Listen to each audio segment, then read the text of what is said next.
বাংলাদেশের দক্ষিণ পূর্ব অঞ্চলের যে একটি শহর আছে সেই শহরটির নাম হচ্ছে চাঁদপুর। হ্যালো এভরিওয়ান, আসসালামু আলাইকুম। কেমন আছেন সবাই? আশা করছি বেশ ভালো আছেন। অনেক দিন পর আপনাদের মাঝে আবার নিয়ে আসলাম একটা ছোট্ট ভিডিও। আজকের ভিডিওতে আপনারা দেখছেন চাঁদপুর। এই জায়গাটার নাম হচ্ছে চাঁদপুর মোহনা। আমি কুমিল্লায় থাকি। কুমিল্লা থেকে আমাদের চাঁদপুর যেতে খুব একটা বেশি সময় লাগে না। তো কিছুদিন আগেই গিয়েছিলাম চাঁদপুর, ভাবলাম আপনাদের সাথে একটু ভিডিও শেয়ার করি। আজকের ভিডিওতে দেখবেন চাঁদপুর মোহনা। এই মোহনাটি আসলে 3টি নদীর মোহনা। মেঘনা, ডাকাতিয়া, পদ্মা, এই 3 নদী মিলে এই মোহনাটি তৈরি হয়েছে। আর চাঁদপুরের মোহনা অনেক সুন্দর। যারা প্রকৃতিপ্রেমী আছেন, যারা প্রকৃতিকে ভালোবাসেন, তাদের কাছে চাঁদপুরের মোহনা অনেক ভালো লাগবে। আপনি চাঁদপুরের মোহনায় আসলে নিরিবিলি একটি পরিবেশ পাবেন। এখানে অনেক রকমের খাবারের দোকান পাবেন। আর সবচেয়ে বড় কথা হচ্ছে যে ইলিশের রাজধানী কাকে বলা হয়? ইলিশের রাজধানী বলা হয় চাঁদপুরকে। তো ইলিশের রাজধানীতেই বেড়াতে গিয়েছিলাম। তো ইলিশের রাজধানীর সবচেয়ে সৌন্দর্যমণ্ডিত একটা জায়গা হচ্ছে চাঁদপুরের মোহনা। যারা যারা চাঁদপুরের মোহনা ঘুরতে গিয়েছেন আমাকে কমেন্টে জানাবেন। আমার কাছে তো বেশ ভালো লেগেছে। অনেক রোদ ছিল, অনেক গরম ছিল, তো তারপরেও ভালোই লেগেছে।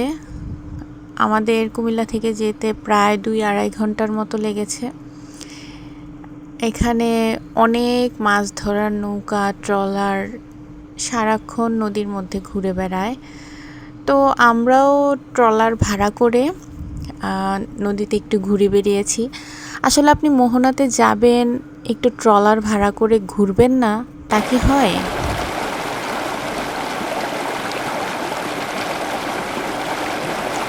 আপনি যখন ট্রলারে যাবেন, আপনি কিন্তু ভাড়াটা দামাদামি করে নেবেন অবশ্যই। এখানে অনেক ভাড়া চায়।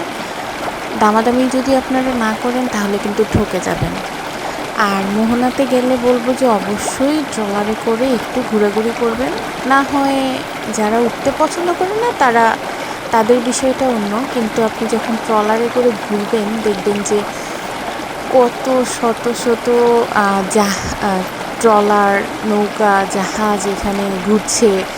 আর চতুর্দিকে যেখানেই আপনি তাকাবেন সেখানেই মনে হবে যে শুধু পানি আর পানি, আর কিছুই দেখা যাচ্ছে না। মানে অন্যরকম একটা পরিবেশ। এখানে জেলেরা ভেসে বেড়াচ্ছে, মাছ ধরছে, বালু তোলার ট্রলার, জাহাজ। আমাদের মতন দর্শনার্থী যারা আছে তারা ট্রলারে করে ঘুরে বেড়াচ্ছে।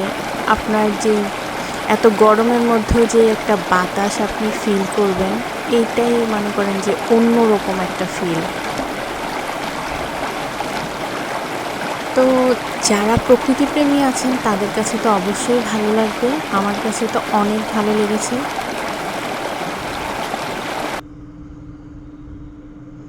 চাঁদপুর যাবেন, চাঁদপুর গেলে চাঁদপুরের ইলিশ খাবেন না তা তো হয় না। ইলিশ মাছ খাবেন, আমরাও খেয়েছি। পরবর্তী ভিডিও থাকবে ওইসব নিয়ে। তো আজকের ভিডিও বেশি বড় করছি না। ভালো থাকবেন সবাই। লাইক, কমেন্ট, শেয়ার করে আমার পাশে থাকবেন। আল্লাহ হাফেজ।